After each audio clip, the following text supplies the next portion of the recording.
سب سے زیادہ کاروبار کو بددعا نماز کی لگتی ہے، میں یہ کہنا چاہتا تھا، اور سب زیادہ دین کا بگاڑ نماز کے بگاڑ پر ہے۔ اس لیے میرے دوستو عزیزو، اللہ کے راستے میں بڑی سخت وعیدیں ہیں ایسی نمازوں پر۔ ابن عباس اور عبداللہ بن مسعود دونوں فرماتے ہیں کہ جس کی نماز اس کو منکر سے نہیں روکتی اور جس کی نماز میں اطمینان نہیں ہے، اس کی نماز اس کو اللہ سے دور کرتی رہتی ہے۔ اس لیے فرمایا من اقامها فقد اقام الدین، جو نماز کو درست کر لے گا اور صحیح طریقے سے ادا کرے گا اطمینان کے ساتھ، اس نماز سے پورا دین قائم ہو جائے گا۔ نماز کے قائم ہونے کے اثرات معاشرے پر، معاملات پر، اخلاق پر، سب کہیں پر پڑیں گے، اور نماز کے بگڑنے کے اثرات بھی سب پر پڑیں گے۔ ان کے معاملات بگڑیں گے نماز بگڑنے سے، کیونکہ جس کے اللہ کے درمیان کے تعلق بگڑیں گے اس کے مخلوق کے درمیان کے تعلقات بگڑیں گے۔ اس لیے ہمیں جماعت میں نکل کر اپنی نمازوں میں کمال پیدا کرنا ہے۔ یہ نکلنا اسی لیے تھا، یہ نکلنا اصل اسی لیے تھا کہ کاروبار سے، بیوی بچے کی مشغولی سے باہر نکل کر عمل کرو۔ دیکھو جب تم اس عمل کے ہی لیے فارغ ہو جاؤ گے تو پھر اس تمہارے اعمال کے اندر کمال پیدا ہوگا۔ اس لیے عادی بنایا گیا تھا ان کو کہ جب کوئی حاجت پیش آئے تو حاجت کو مؤخر کرو نماز کے لیے۔ اس لیے فرمایا کہ اپنے اسباب کو مؤخر کیا کرو، اعمال کو مقدم کیا کرو۔ یہ بھی ایک مشق ہے نماز پر کہ نماز سے مسائل کو حل کرایا جائے۔ حضور اکرم صلی اللہ علیہ وسلم نے فرمایا، ایک صحابی سے جنہوں نے عرض کیا تھا کہ میں تجارت کے لیے بحرین جانا چاہتا ہوں، فرمایا پہلے 2 رکعت نماز پڑھ لو۔ کیوں؟ اس لیے کہ اللہ کی قدرت اور اس کا وعدہ تجارت پر نہیں ہے، اس کا تو وعدہ عبادت پر ہے، اس کا تو وعدہ عبادت پر ہے، تجارت پر نہیں ہے۔ یہ تو سبب امتحان کے لیے ہے اور نماز اطمینان کے لیے۔ میں نماز پڑھ کر اللہ سے مانگا ہے، اللہ دیں گے۔ اس لیے اپنی حاجت کو مؤخر کیا کرو فرض نماز کے لیے۔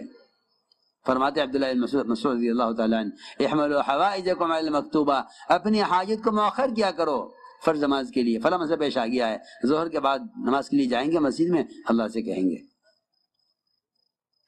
ابھی یہ مزاج نہیں ہے، حالانکہ اندازہ کریں وہ محمد صلی اللہ علیہ وسلم جو فرما رہے ہیں ان ربی یطعمنی ویسقینی، میرا رب مجھے کھلاتا ہے پلاتا ہے۔ روایت میں ہے کہ آپ کے لیے آسمان سے کھانا گرم، کیا کہتے ہیں اس برتن کو جس میں کھانا گرم رہتا ہے؟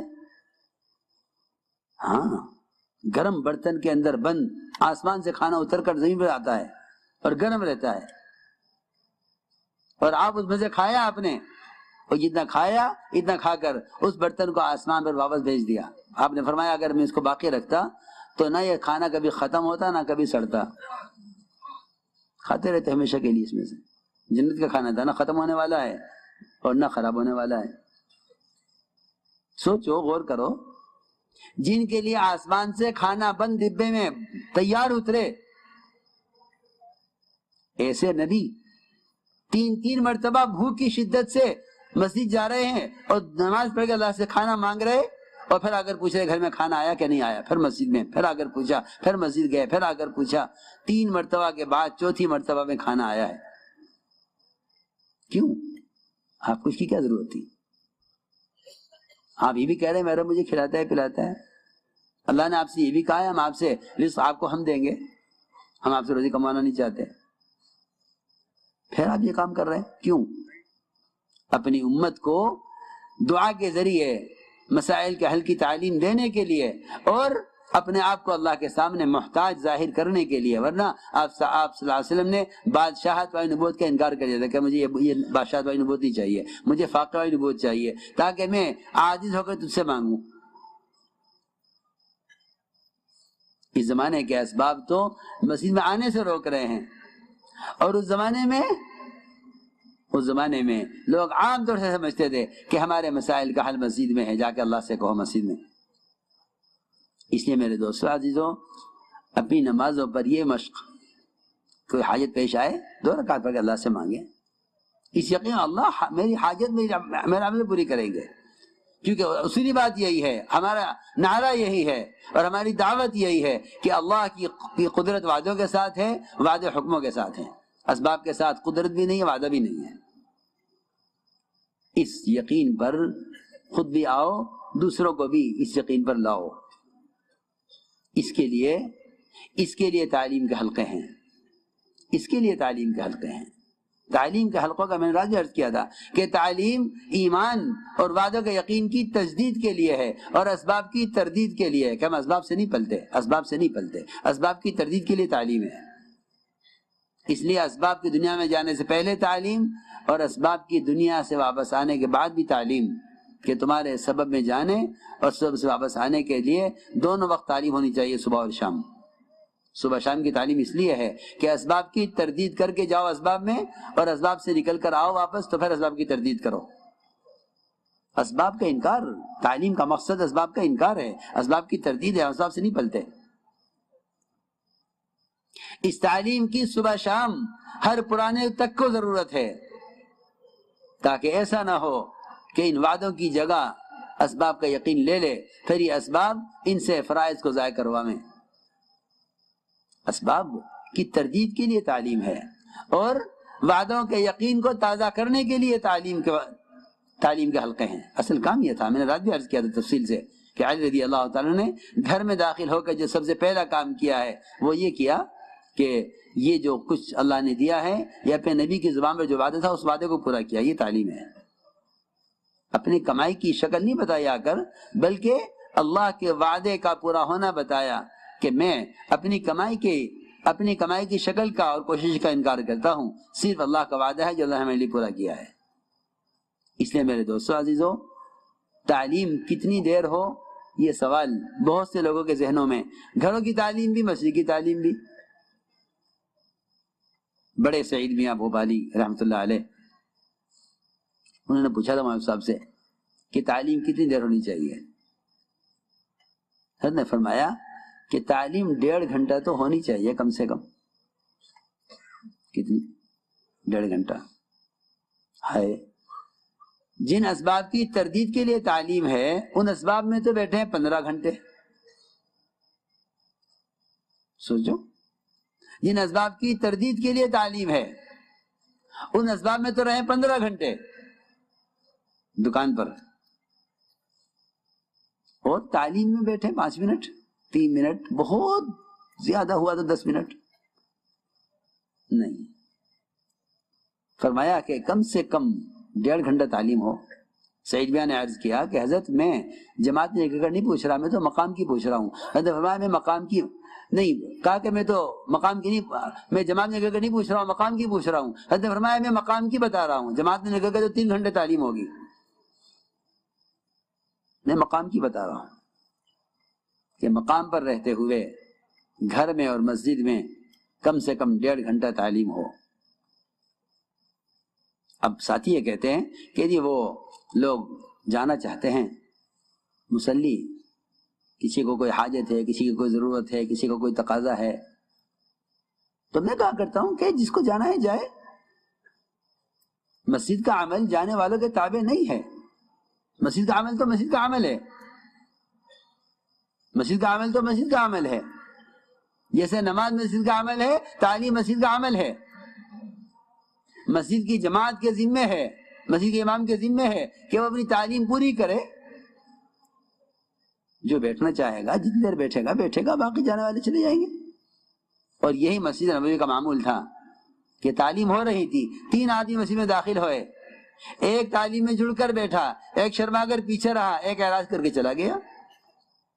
آج بھی ایسا ہی ہے کہ بعض تعلیم میں جڑ کر بیٹھتے ہیں۔ محلے میں بہت سے لوگ ایسے ہیں جو متقاعدین کو کیا کہتے ہیں، ریٹائرڈ لوگ ہیں، فارغ ہیں، کوئی کام نہیں ہے، گھر میں پڑے رہتے ہیں بیکار۔ اچھا ہے مسجد میں رہیں، مسجد کے کھوٹے بنے، ایسے لوگوں کو مسجد میں رکھو، آنے والوں کو کلمہ سکھلا دیں، دعوت دیں، عالم ہے مسائل بتلائیں، قاری ہے قرآن پڑھائے۔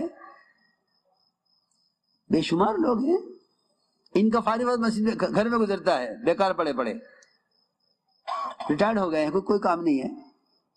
یہ تو 24 گھنٹے مسجد میں رہ سکتے ہیں، 24 گھنٹے اپنی ضرورت کے لیے ذرا سا مسجد میں، گھر چلے جائیں پھر مسجد میں آ جائیں، یہ تو 24 گھنٹے مسجد کو آباد کر سکتے ہیں۔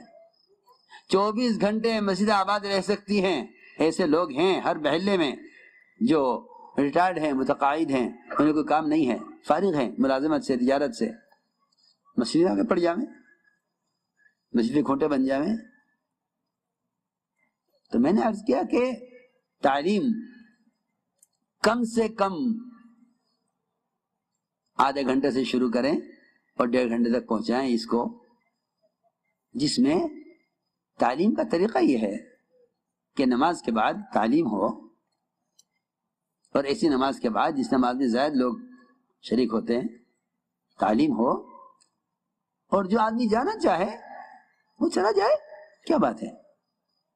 کسی کا پاؤں پکڑ کے بٹھانا زبردستی تو ہے نہیں، یہ تو مسجد کا عمل ہے نا. ایک جیسے نماز مسجد کا عمل ہے، تعلیم مسجد کا عمل ہے.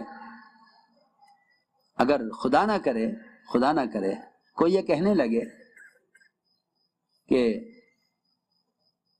امام صاحب تکان بہت ہے اور تقاضا بھی ہے جانے کا، اگر بجائے ظہر کی 4 رکعت کے 2 پڑھا دیں. یہ تو مسجد کا عمل ہے، یہ 4 رکعت ظہر کی نماز 4 رکعت ہوتی ہے. ہاں مثال دے رہا ہوں کہ جیسے مسجد کا عمل 4 رکعت نماز ہے، ایسے مسجد کا عمل تعلیم ہے.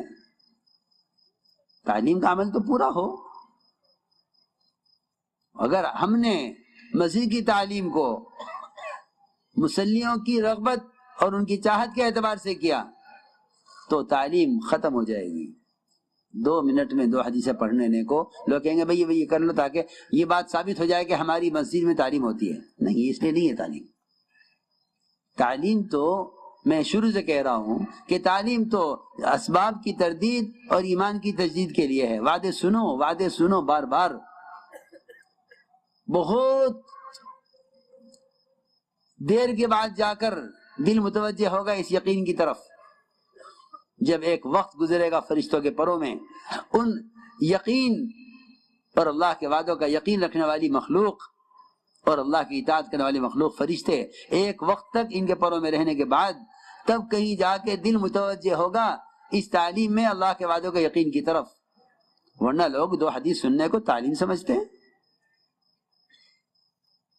تو وعدوں کے یقین کا وہ تو میں تو آپ سے کیا بتاؤں، وہ تو ایمان کا حلقہ ہی تعلیم کا حلقہ تھا. اصل اللہ کے وعدوں کے یقین پر صحابہ کو تیار کرنا یہی تعلیم کا حلقہ تھا. بس یہاں کتاب پڑھی جاتی ہے، وہاں زبانی آپ صحابہ کے سامنے بیان فرماتے تھے. اس لیے تعلیم مسجد کا عمل ہے. مسجد کا امام، مسجد کا کہ کام کرنے والا ساتھی جو بھی تعلیم کرائے وہ تعلیم کرائے. جو بیٹھے ہیں وہ بیٹھے ہیں، مسجد کی جماعت پوری شرکت کرے تعلیم میں. جب تعلیم مقامی کا بتا رہا ہوں، جب تعلیم پوری ہو جائے تو اب مشورہ کر لیں کہ بھئی کون ساتھی مسجد میں رہے گا اور کن کی جماعتیں بنا کر محلے میں ملاقاتوں کے لیے بھیجیں. یہ 2.5 گھنٹے کی محنت ہے. تعلیم کا متصل ہو، دوسرا وقت ہو، لیکن تعلیم مسجد کی پوری ہونی چاہیے اور مسجد کی جماعت پوری تعلیم میں شرکت کرے. جب تعلیم پوری ہو جائے مسجد کی، اس کے بعد پھر مسجد کی آبادی کی محنت ہو جس وقت بھی ہو. لیکن تعلیم موقوف نہیں ہے محلے کے لوگوں پر کہ بھئی لوگ جانا چاہتے ہیں تعلیم بند کرو، ایسا نہیں ہے. ہاں جو بھائی بلکہ کہتے ہیں تعلیم کرنے والا 10 منٹ 15 منٹ 20 منٹ بعد جب دیکھے کہ بھئی لوگوں کو اندازہ ہو جاتا ہے لوگ اٹھنا چاہتے ہیں، کہہ دے کہ بھئی تعلیم تو ابھی جاری رہے گی. کسی کو اگر کوئی شدید ضرورت ہے تو وہ جا سکتا ہے، کسی کو باندھ کر بٹھانا تو ہے نہیں. یہ ہے طریقہ تعلیم کا. اور اس میں بھی اس بات کا پورا لحاظ رکھا جائے کہ صبح کی تعلیم میں نکلنے والی جماعت صبح کی تعلیم میں منتخب احادیث ہی پڑھیں، اور جتنے بھی مراکز ہیں سارے دنیا میں ان تمام مراکز میں جماعتوں کی روانگی سے پہلے منتخب احادیث ہی پڑھی جائے. جیسا اس وقت بھی ان جماعتوں کی روانگی سے پہلے اس وقت بھی 1 گھنٹہ تعلیم منتخب احادیث سے کی گئی، اسی لیے تاکہ اللہ کے راستے میں نکلنے سے پہلے اللہ کے راستے میں نکلنے کے فضائل، آداب، لا یعنی سے بچنے کے فائدے اور لا یعنی باتوں کے نقصانات، یہ ساری اللہ کے راستے میں پیدل چلنے کے فضائل، خدمت کے فضائل، یہ سارے فضائل ہر مرکز میں ہر اجتماع میں جماعتوں کی روانگی سے پہلے منتخب احادیث تعلیم کر کے مجمع کو اس کے لیے تیار کیا جائے کہ اللہ کا راستہ کیا ہے اور اس میں نکلنے کے آداب اور طریقے کیا ہیں، اس کے فضائل کیا ہیں. چنانچہ ہمیں چاہیے کہ ایک دن اپنے مقام پر فضائل اعمال مع فضائل صدقات، ایک دن منتخب حدیث، ان دونوں کتابوں سے تعلیم کا برابر اہتمام کیا جائے۔ جو جماعتیں اللہ کے راستے میں نکل رہی ہیں وہ جماعتیں صبح میں 3 عمل کریں گے۔ پہلا عمل قرآن کو صحیح کرنے کا حلقہ جو انتہائی ضروری ہے، اور دوسرا عمل اس کے بعد صبح کی تعلیم میں منتخب حدیث سے تعلیم ہو، اس کے بعد سیاسی بات کا مذاکرہ، یہ صبح کی تعلیم میں۔ ظہر کے بعد کی تعلیم میں فضائل اعمال مع فضائل صدقات اہتمام سے پڑھی جائیں، اور ان کے ساتھ ساتھ باقی اوقات میں ظہر سے عصر کے درمیان وقت کشادہ ہوتا ہے، ظہر آدھے وقت تعلیم ہو اور آدھے وقت میں آپس میں سیکھنا سکھلانا ہو، جس میں نئے ساتھیوں کی سبحانک اللہم درست کرائی جائے، ثنا سکھلائی جائے، تحیات یاد کرائی جائے، درود شریف سکھلایا جائے، نماز کے موٹے موٹے مسائل بتائے جائیں، وضو کا طریقہ بتایا جائے، یہ مسنون دعائیں یاد کرائی جائیں۔ اللہ جزائے خیر دے علماء اب جماعتوں کے ساتھ نکلنے لگے ہیں، حرکت میں آ گئے ہیں، اللہ تعالیٰ اس لیے کہ اصل قائد یہی ہیں۔ اگر جماعتوں کے ساتھ علماء ہیں پھر تو پوری جماعت پر ایسی محنت علماء کریں گے کہ ان کے ذریعے سے جماعتوں کی تربیت ہوگی، تعلیم ہوگی، انہیں صحیح نماز پڑھنا آئے گا۔ بلکہ میں تو کہا کرتا ہوں کہ علماء اگر محنت کریں جماعتوں پر تو ایسی محنت علماء کے ذریعے ہو سکتی ہے کہ ان میں سے ہر ایک واپس آ کر نماز